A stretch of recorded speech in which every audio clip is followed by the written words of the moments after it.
আসসালামু আলাইকুম। আমি শামীম হাসান। আমি মানসিক সমস্যা নিয়ে আলোচনা করি। আজ আমরা একটি খুবই গুরুত্বপূর্ণ বিষয় নিয়ে আলোচনা করব। বিভিন্ন ধরনের টেনশন বা বিভিন্ন ধরনের মানসিক চাপের কারণে আমাদের আত্মবিশ্বাস কেন কমে যায়? আমাদের বিভিন্ন ধরনের শারীরিক সিম্পটমস কেন হয়? কেন আপনারা এখান থেকে বার হতে পারেন না? এবং এখান থেকে বার হওয়ার সমাধান কি কি আছে? তো প্লিজ সকলে ভিডিওটি মনোযোগ দিয়ে শুনবেন এবং বোঝার চেষ্টা করবেন। তাহলে এতে আপনাদের অনেক উপকৃত হবে।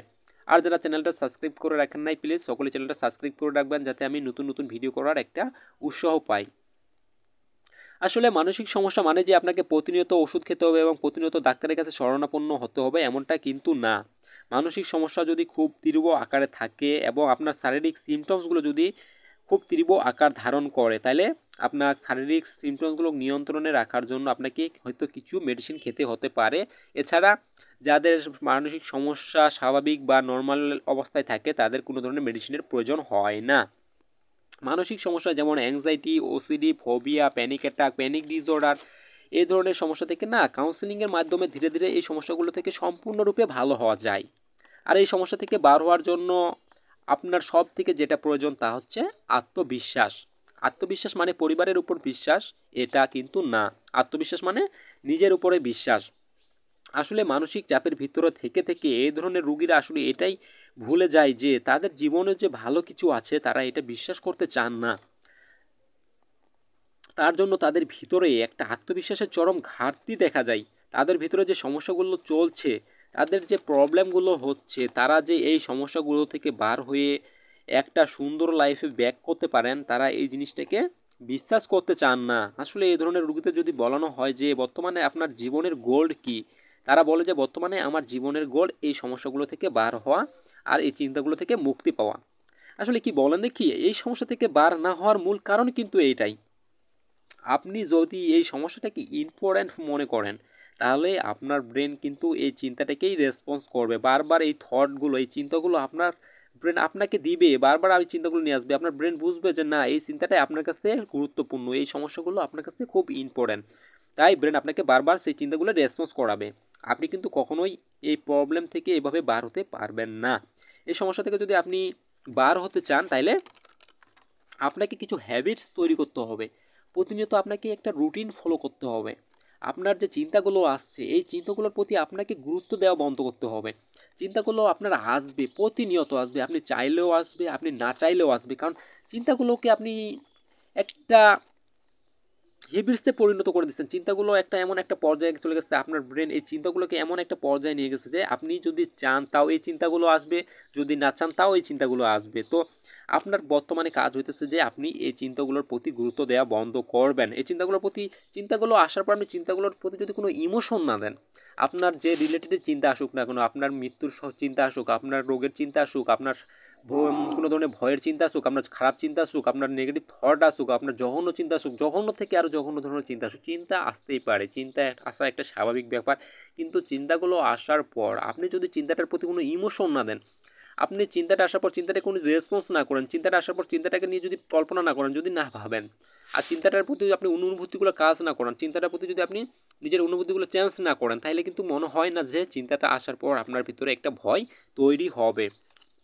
আর যদি ভয় তৈরি না হয় তাহলে কিন্তু এই চিন্তাগুলো আসা বন্ধ হয়ে যাবে। আপনি চিন্তাগুলো আসার পর চিন্তাগুলোর প্রতি ইমোশন দিতেছেন বলে চিন্তাগুলো যখন আসতেছে, একটা চিন্তা আসতে আসলো কোনো একটা রোগের চিন্তা বা কোনো একটা মৃত্যুর চিন্তা, যে আমার মনে হয় বড় ধরনের কোনো রোগ হয়ে গেছে, রোগ হয়ে গেছে, কী রোগ হয়ে গেছে, আপনার হার্টের সমস্যা হয়ে গেছে। আসলে হার্টের সমস্যা হয়ে গেছে, হার্টের সমস্যা হলে কী হয়, বুকে ব্যথা হয়, বুকে ব্যথা হলে কী কীরকম কষ্ট হয়। আসলে এই যে একটার পর একটা আপনার ভিতরে চিন্তাগুলো আসে, চিন্তাগুলোকে নিয়ে আপনি ভাবেন, এটা থেকে ওটা, এটা থেকে ওটা, ওটা থেকে ওটা, এই যে হওয়ার পরে যে কষ্টটা হয় না, যে মানুষটার যার এই সমস্যাটা হয় বাস্তবে সে যে কষ্টটা পায়, কিন্তু আপনার সমস্যাটা না হওয়াতেও আপনি সেই কষ্টটা ফিল করেন। সমস্যাটা কিন্তু আপনার এই জায়গায়। আর আপনি যখন এই চিন্তাগুলোকে ইমোশন দিবেন না, তখন কিন্তু আপনার ভিতরে ভয় তৈরি হবে না। আপনাকে এটাই প্র্যাকটিস করতে হবে। আসলে অ্যাংজাইটিতে থাকা রোগীরা যখন একজন কাউন্সিলর বা কোনো একজন প্রফেশনালের কাছ থেকে গাইড নিয়ে তারা এই সমস্যা থেকে রিকভার করে না, তারা কিন্তু আগের স্বাভাবিক লাইফের থেকে একটা বেটার লাইফ ফিরে পান তারা। তার জন্য থাকতে হবে আপনার কি, ধৈর্য। যতই প্রবলেম হোক না কেন আপনাকে প্রতিটা সমস্যার সাথে ফেস করতে হবে। আপনাকে ঠান্ডা মাথায় ভাবতে হবে আপনার যে সমস্যাগুলো হচ্ছে, আপনার যে চিন্তাগুলো আসছে তা কতটা বাস্তব। আর যদি এটা বাস্তব হয় তা কেন ঘটছে না, আর যদি এটা না ঘটে তাহলে আমি কেন এটাকে বিশ্বাস করব, আমি এটাকে বিশ্বাস করব না। প্রতিটি নেগেটিভ চিন্তার পরিবর্তে আপনাকে পজিটিভ দিতে হবে, পজিটিভ চিন্তা করতে হবে। আপনি যখন নেগেটিভ চিন্তাগুলোর পরিবর্তে পজিটিভ দেওয়া শুরু করবেন না, একদিন দুদিনে হবে না, জানি এটা সম্ভব, এক দুদিনে সম্ভব না, তবে অবশ্যই হবে, 100% হবে। আপনি প্রতিনিয়ত নিজেকে একটু একটু একটু একটু করে পজিটিভ দেন। আপনি প্রতিটি নেগেটিভ চিন্তার পরিবর্তে, প্রতিটি নেগেটিভ শারীরিক সিমটমসের পরিবর্তে আপনি নিজেকে একটু পজিটিভিটি দেন, নিজেকে বুঝান, নিজের ব্রেনকে বারবার বুঝান যা কিছু হচ্ছে এটা একটা আমার ডিসঅর্ডারের জন্য হচ্ছে, আমার সমস্যা হচ্ছে, আমি একটা অ্যাংজাইটি ডিসঅর্ডারের ভিতরে আছি, আমি চাইলেও সমস্যাগুলো হয়, না চাইলেও এগুলো হবে। এটা আপনি নিজের ব্রেনকে বারবার বুঝাবেন। যখন আপনি প্রতিনিয়ত পজিটিভ দিতে দিতে দিতে দিতে আপনার ব্রেন একটা সময় বুঝে যাবে না, তখন দেখবেন যে আর আপনি চাইলেও নেগেটিভ চিন্তাগুলোকে নিয়ে আসতে পারবেন না, এবং আপনি যদি চান যে ভয় আসুক তারপরও ভয় কিন্তু আসবে না। আপনাকে পজিটিভ চিন্তা দিতে হবে, তাহলে আপনার ব্রেন ধীরে ধীরে সমস্যাটাকে বুঝবে, আর আপনি একটা সময় ধীরে ধীরে এই প্রবলেমগুলো থেকে বেরিয়ে আসবেন। তা বলে এটা না যে আপনি দুদিন, এক সপ্তাহ, এক মাস এই প্র্যাকটিসটা করে ভালো হয়ে যাবেন, কারণ আপনার সমস্যাটা কিন্তু একদিনের না, অনেক দিন প্র্যাকটিস করে করে আপনি এই সমস্যাটাকে তৈরি করেছেন। আমার জানা মতে কমপক্ষে 3 থেকে 5 বছর এই সমস্যায় থাকার পরে, অনেক কষ্ট পাওয়ার পরে তারা মানসিক চিকিৎসা শরণাপন্ন হন। অনেক মানুষ আছে যে তারা কোনো এক প্রফেশনাল ডাক্তারের কাছে দেখানোর পরে, অনেক রিপোর্ট টেস্ট করার পরেও যদি ডাক্তার তাকে বলে যে না তার কোনো সমস্যা নাই এবং তার সব রিপোর্ট নর্মাল, কিন্তু তার মনের মধ্যে তো না, তারপর আবার তার কিছুদিন পরে তার মনের মধ্যে আবার নানান ধরনের সন্দেহ তৈরি হয়, হয়তো ওই ডাক্তার মনে হয় ভালো না, আমার রোগটা মনে হয় ধরতে পারেন না। সে কি করে, আবার নতুন নতুন ডাক্তার চেঞ্জ করে, নতুন নতুনভাবে নানান ধরনের রিপোর্ট তৈরি করে, কতদিন পর্যন্ত করে, যতদিন ওই মানুষটার টাকা শেষ না হয়, যতদিন পর্যন্ত তার আর্থিক খরচা করার মতো একটা আর্থিক থাকে, সে ততদিন পর্যন্ত কিন্তু ডাক্তার দেখায় এবং প্রতিনিয়ত টেস্ট করে, একটা সময় যতদিন পর্যন্ত টাকা তার শেষ না হয় ততদিন পর্যন্ত সে এই কাজটাই করে। তারা এটা বিশ্বাস করতে চান না যে তাদের শারীরিক কোনো প্রবলেম নাই। মানসিক সমস্যা থেকে সম্পূর্ণরূপে ভালো হতে হলে আপনাকে পজিটিভের একটা গোল তৈরি করতে হবে। প্রতিটা মানুষের স্বাভাবিক লাইফে কোনো না কোনো কাজ থাকে, প্রতিটা কাজের পিছনে একটা লক্ষ্য তৈরি করতে হবে। লক্ষ্য বলতে এটা না যে আপনাকে বড় কিছু করতে হবে, আপনি যেটা করতে পারেন, আপনার পক্ষে যেটা সম্ভব হতে পারে, আপনি প্রতিদিন একটা নির্দিষ্ট সময়ে সকালে ঘুম থেকে উঠবেন, সকালে প্রতিদিন একটা সময়ে নির্দিষ্ট সময়ে ঘুম থেকে উঠবেন, ঘুম থেকে উঠে আপনি প্রতিনিয়ত দিন 30 থেকে 40 মিনিট হাঁটবেন, হাঁটার পর আপনি আপনার স্বাভাবিক লাইফে যে কাজকর্ম আছে প্রতিদিন সেই স্বাভাবিক লাইফে কাজগুলো করবেন, আপনি প্রতিদিন 2 ঘন্টা করে বই পড়বেন, আপনি বিকেলে কোথাও ঘুরতে যাবেন, আপনি দিনে 2 ঘন্টার বেশি মোবাইল ফোন ইউজ করবেন না, আপনি প্রতিদিন ঘুমান একটা নির্দিষ্ট সময়ে ঘুমাবেন। আপনার লাইফের যে কাজগুলো আছে, আপনি আপনি আগে স্বাভাবিক লাইফে যে কাজগুলো করতেন প্রতিনিয়ত সেই কাজগুলো করবেন, সেই জায়গায় আপনার যতই কষ্ট হোক, যতই সমস্যা হোক, যতই প্রবলেম হোক, আপনি যে সেই স্বাভাবিক লাইফের কাজগুলোর প্রতি ফোকাস দিবেন, তাইলে কি হবে, একটা সময় ধীরে ধীরে ধীরে ধীরে আপনার আত্মবিশ্বাস বাড়বে, প্রতিটা কাজ আপনি করে যাবেন। আর ছোট ছোট এই চ্যালেঞ্জগুলো থেকে বড় বড় চ্যালেঞ্জের দিকে এগিয়ে যাবেন, তাহলেই আপনার একটা আত্মবিশ্বাস কিন্তু তৈরি হবে। মানসিক সমস্যা থেকে বার হওয়ার এটা কোনো একটা বড় আহামরি ব্যাপার না। মানসিক সমস্যাতে একটা বড় ধরনের কোনো রোগ, মানসিক সমস্যা একটা কোনো বড়, এটা কোনো রোগ না, এটা একটা মনের সমস্যা, মনের একটা চিন্তা ভাবনা পরিবর্তন হয়ে গেছে আপনার, আপনার আগেকার চিন্তা ভাবনা আর বর্তমান চিন্তা ভাবনার সাথে কোনো মিল নাই। তাই এটা কোনো বড় ধরনের রোগ না, বা এটা কোনো রোগই না, আমি বলি এটা একটা মনের ভুল চিন্তা ভাবনা, একটা প্যাটার্ন তৈরি হয়ে গেছে যেটা থেকে আপনি বার হতে পারছেন না। মানসিক সমস্যা যখন আপনি নিজে তৈরি করছেন, মানসিক সমস্যা তো কিন্তু আপনি নিজেই তৈরি করছেন, আর এখান থেকে বার হওয়ার যথেষ্ট পরিমাণ শক্তি কিন্তু আপনার ভিতরে আছে। তার জন্য আপনাকে প্রতিটা সমস্যার কাছাকাছি শরণাপন্ন হতে হবে, আপনাকে ধৈর্য ধরতে হবে, শারীরিক সিমটমগুলোকে সহ্য করতে হবে। এবার আসা যাক বিভিন্ন ধরনের শারীরিক সিমটমস যেগুলো আমাদের মানসিক সমস্যা থেকে তৈরি হয় দেখা যায়, যেমন ধরেন যে মানসিক চাপের কারণে মূলত অ্যাংজাইটি থেকে যত ধরনের ডিসঅর্ডার রয়েছে, panic disorder, panic attack, OCD, phobia, সবার ক্ষেত্রে এই সমস্যাগুলো থেকে সবার ক্ষেত্রে যে কমন লক্ষণগুলো হলো তা হচ্ছে শ্বাসকষ্ট, বুক ধড়ফড়, পেটের মধ্যে চাপ, হাত পা কাঁপা, ঘেমে যাওয়া, বমি বমি ভাব, মাথা ঘোরা, মাথা চাপ ধরে থাকা, অতিরিক্ত গ্যাস, অ্যাসিডিটি, চোখে ঝাপসা দেখা, দূরে কোথাও একা যেতে ভয় লাগা, মৃত্যু ভয়, কোনো মানুষের মৃত্যুর খবর শুনলে ভয় লাগে, শারীরিক শরীর কাঁপে, বুক ধড়ফড় করে, মসজিদে নামাজে গেলে ভয় লাগে, মসজিদে যেতে ভয় লাগে, নামাজে দাঁড়াইলে শরীর কাঁপে, কুকুর কান্না করলে ভয় লাগে, বিড়াল কান্না করলে ভয় লাগে, কাক ডাকলে ভয় লাগে, অ্যাম্বুলেন্সের শব্দ শুনলে ভয় লাগে। আপনার কি এমনকি রাতে কোনো বড় ধরনের ভয়ঙ্কর কোনো স্বপ্ন দেখলেও ভয় কাজ করে, অস্থিরতা কাজ করে, এবং নানান ধরনের ওয়েবসাইটে এসব স্বপ্নের ব্যাখ্যা খুঁজছে এই ধরনের রুগীরা, এবং সারাদিন এসব স্বপ্ন নিয়েই পড়ে থাকে। কেন এই ধরনের স্বপ্ন দেখলাম, কোনো বড় ধরনের ক্ষতি হয়ে যাবে নাকি আমার। আর যখনই আপনি এই সিমটমগুলো থেকে ভয় পাওয়া শুরু করেন না, তখন আপনার ভিতরে কিন্তু অনেক একটা রেসপন্স তৈরি হয়। আপনার ভিতরে শরীরের যে হার্টবিট বেড়ে যায়, আপনার যে শ্বাসকষ্ট হয়, শরীর টলমলো করে, হাত পা কাঁপে, মনে হয় পড়ে যাব, মনে হয় এই বুঝি মারা যাবো, এমন অনুভূতি কাজ করে। আসলে হার্টবিট বেড়ে যাওয়া মানে যে আপনার হার্টের সমস্যা, এটা কিন্তু মোটেও না। কারণ যে ফায়ার সার্ভিসের যে সাইরেন্সগুলো লাগানো থাকে, আপনার অ্যাম্বুলেন্সের যে সাইরেন্স থাকে, আপনার যুদ্ধের সময় যে সাইরেন্সগুলো ব্যবহার করা হয়, আসলে এগুলো কি, এটা কেন ব্যবহার করা হয়? কারণ এগুলো মানুষকে প্যানিক করার জন্য কিন্তু ব্যবহার করা হয়। যখন আপনি রাস্তা দিয়ে কোনো একটা আপনার অ্যাম্বুলেন্স যায়, যখন আপনার আপনার যুদ্ধের সময় যে সাইরেনগুলো থাকে, আপনার যে মানে যে ভয়াবহ যে সাইরেনগুলো তৈরি করা হয়, এগুলো কেন করা হয়? আপনার যেন মস্তিষ্ককে আপনি একটা প্যানিকে নিয়ে আসার জন্য, আপনি যেন খুব তাড়াতাড়ি একটা ডিসিশন নিয়ে আপনি তাড়াতাড়ি রাস্তাটা ক্লিয়ার করে দেন। ঠিক সেরকমই হতেছে আমাদের ব্রেন। আমরা যখন একটা ভয় পাই, আমাদের মধ্যে যখন একটা ভয় কাজ করে, আমাদের ভিতরে যখন অস্থিরতা কাজ করে, আমাদের ভিতরে যখন একটা দুশ্চিন্তা কাজ করে, তখন আমাদের শরীর কিন্তু একটা রেসপন্স তৈরি করে, তখন আমাদের হার্টবিট বেড়ে যায়। এটা স্বাভাবিক। এই যে হার্টবিট বেড়ে যায়, এটা থেকে আপনারা যে ভয়টা পান না, এটা কিন্তু ভয় পাওয়ার কিছু না। আমি বলি হার্টবিট বেড়ে যাওয়া মানে হার্টের সমস্যা না। আমি মনে করি যে হার্টবিট বেড়ে যাওয়া মানে আপনার হার্ট আরও স্ট্রং আছে, আপনার হার্ট আরও সুস্থ আছে, কারণ আপনার ব্রেনের সিগন্যাল অনুযায়ী আপনার হার্টবিট রেসপন্স করতেছে। এটা মানে আপনার হার্টবিট কিন্তু খুব ভালো আছে, মজবুত আছে। কিন্তু আপনারা মনে করেন যে না, হার্টবিট বেড়ে গেছে মানে আমার হার্টের সমস্যা হয়ে গেছে। আসলে কি বলেন দেখি, মানসিক সমস্যায় যে ভুলভাল থটগুলো, চিন্তাগুলো, কিছু মানুষ আছে যে সে একা দূরে কোথাও যাইতে পারে না, দূরে কোথাও যাওয়ার কথা ভাবলেই তার মনের মধ্যে নানান ধরনের চিন্তা আসে। বাসায় না যাওয়ার আগে সে ভাবে যে ওই জায়গায় যাওয়ার পরে যদি আমার শ্বাসকষ্ট হয়, বুক ধড়ফড় হয়, অস্থিরতা লাগে, মাথা ঘুরে যদি পড়ে যায়, কোনো ধরনের বিপদ হয়, তো তখন আমাকে যদি কেউ হেল্প করার না থাকে, তখন আমার কি হবে? সে যদি ওই জায়গায় একটা মানুষকে সাথে নিয়ে যায়, তো তার ভিতরে কিন্তু ততটা একটা ভয়, কমফোর্ট ফিল করে না। তখন সে নিজেকে একটা মানে নিজের প্রতি একটা উৎসাহ পান একজন মানুষ সাথে থাকলে। কিন্তু যদিও সেই মানুষটা সেই জায়গায় কোনো দরকার থাকে না, সেই মানুষটা সেই জায়গায় কোনো প্রয়োজন থাকে না, সে মনে করে সেই মানুষটার সাথে থাকলে সে একটা সাহস পান। কিন্তু এই যে তার ভিতরে যে একটা ভুল থট তৈরি হয়ে গেছে, সে বাসায় থাকতেছে, সে একটা মানুষকে নিয়ে যাইতেছে, কিন্তু তার কোনো প্রবলেম হইতেছে না, সে যখন একা যাওয়ার কথা ভাবতেছে, তার মনের মধ্যে তখন নানান ধরনের চিন্তা অটোমেটিক্যালি চলে আসে। সে সেটাকে বাস্তব ভাবে, সে যদি ভাবে, সে তখন মনে করতেছে যদি হয়ে যায়, যদি ঘটে, তার মানে তার ভিতরে যে একটা চেঞ্জ, পরিবর্তন হয়ে গেছে, চিন্তার যে একটা থট তৈরি হয়ে গেছে। তো কিন্তু সে সেই জায়গায় যদি একা না যায়, সে যদি সেই জায়গাটার সমস্যার মুখোমুখি না হয়, তাইলে কিন্তু তার ব্রেন কখনো বুঝবে না যে এখানে কোনো ভয়ের কোনো কারণ নেই, এখান থেকে আমার কিছু হবে না।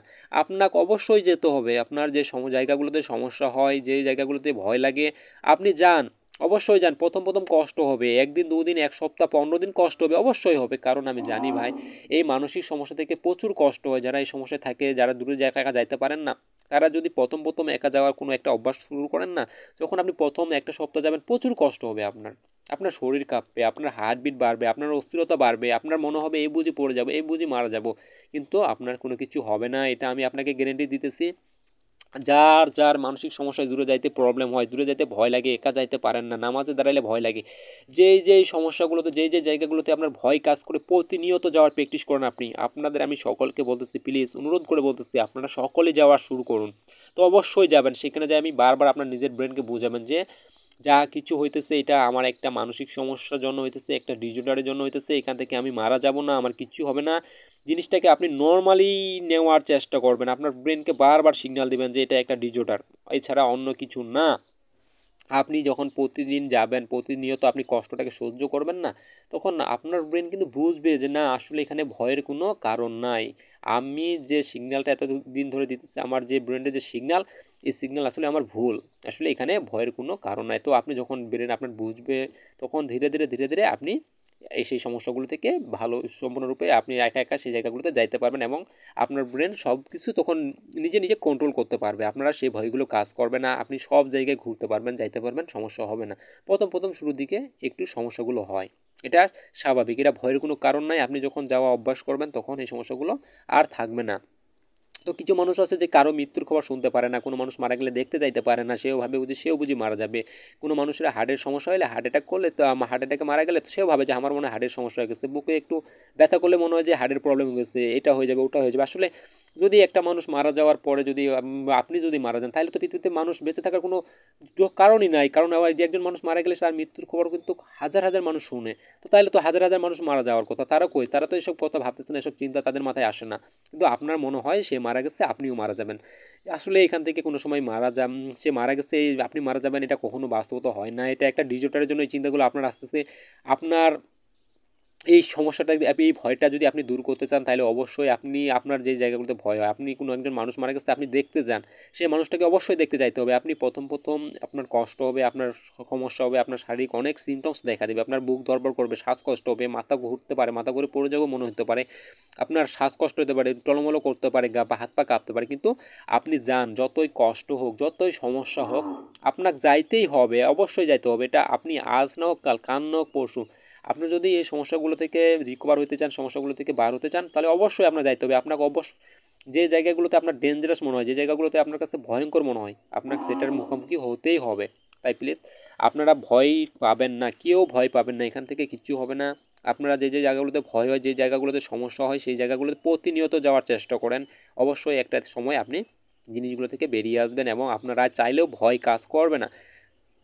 আর আপনার সর্বপ্রথম যে কাজটা করার লাগে যে এই সমস্যা থেকে ভালো হওয়ার জন্য সব মূল যে টপিকটা হইতেছে যে চিন্তার পরিবর্তন। আপনার চিন্তার পরিবর্তন করতে হবে, একটু একটু করে আপনার প্রতিনিয়ত পজিটিভ চিন্তা করতে হবে। আপনার যে বর্তমান চিন্তাগুলো, এটা কিন্তু বাস্তব চিন্তা না, এটা একটা কাল্পনিক চিন্তা। আপনার সমস্যাগুলো যে হইতেছে এটাও একটা কাল্পনিক সমস্যা, এটা কোনো বাস্তব সমস্যা না। কষ্টগুলো একটা কাল্পনিক কষ্ট, কোনো সময় এটা বাস্তব কষ্ট না। মানসিক রোগ এটা কোনো রোগ না, এটা একটা কোনো বড় ধরনের আহামরি কোনো রোগ না। এটা একটা মনের ভুল চিন্তা ভাবনা, মনের ভুল প্যাটার্ন, মনের ভুল থট একটা তৈরি হয়ে গেছে আপনার ভিতরে, যে থটটা থেকে আপনি বার হতে পারতেছেন না। এই জন্য আপনার চিন্তাটাকে গুরুত্ব দেওয়া বন্ধ করতে হবে আগে। আপনার একজন যারা খেলোয়াড় তারা তো অবশ্যই মাঠে খেলে, কিন্তু হাজার হাজার দর্শক বাইরে থেকে দেখে। ঠিক আপনি একজন দর্শক হয়ে আপনার চিন্তাগুলোকে দেখেন, আপনার চিন্তাগুলো আস্তে আস্তে আসার পরে কি হয়, আপনাকে তো পুলিশে ধরে নিয়ে যায় না।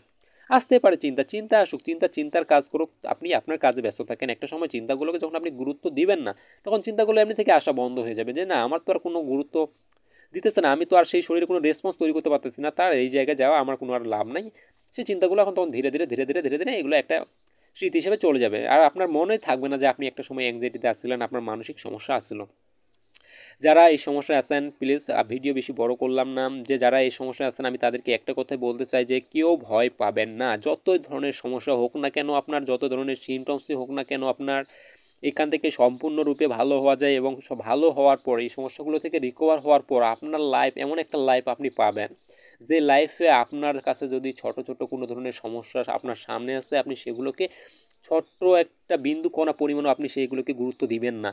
আপনার প্রতি একটা এমন এনার্জি তৈরি হবে, আপনার জীবনে এমন একটা সময় আসবে যে আপনি কোনো এক কাজ, যে কোনো কাজ সকাল থেকে সন্ধ্যা পর্যন্ত যদি কোনো একটা কাজ করে থাকেন না, তারপরেও মনে হবে না যে আপনার এনার্জি লেভেলটা কিঞ্চিত পরিমাণ কমছে, বুঝছেন?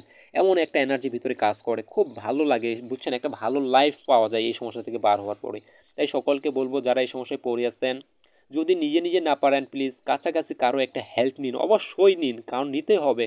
কারণ অনেক মানুষ নিজে নিজে এগুলো থেকে ব্যাক করতে পারে না, কারণ অবশ্যই কারো না কারো হেল্প অবশ্যই লাগে। আপনি কোনো এক মনোরোগ বিশেষজ্ঞের কাছ থেকে হেল্প নিতে পারেন, কোনো এক কাউন্সিলরের কাছ থেকে হেল্প নিতে পারেন। যারা এই সমস্যা থেকে রিকভার করছে তাদের কাছ থেকে হেল্প নিলে আরও বেশি ভালো হয়, কারণ তাদের জীবনে বাস্তব অভিজ্ঞতা, তারা কীভাবে এই সমস্যাগুলোর সাথে ডিল করছে, তাদের এটা একটা বাস্তব অভিজ্ঞতা আছে। তো যে কারো কাছ থেকে আপনি হেল্প নিলেই ভালো হয়ে যাবেন। মোটামুটি 2-4 মাস 5 মাস সময় লাগে এই সমস্যাগুলো থেকে ভালো হইতে। তবে সম্পূর্ণরূপে ভালো হওয়া যায়, 100% ভালো হওয়া যায়, আগের থেকে একটা সুস্থ সুন্দর স্বাভাবিক এবং আনন্দময় জীবন ফিরে পাওয়া যায়। তো যারা এই সমস্যায় আছেন বর্তমানে, সকলেই প্লিজ কাছাকাছি কাউকে দেখান এবং আপনি আগের থেকে একটা সুন্দর স্বাভাবিক লাইফে ফিরে যান, এটাই আমি চাই। তো সকলে ভালো থাকেন, আল্লাহ হাফিজ।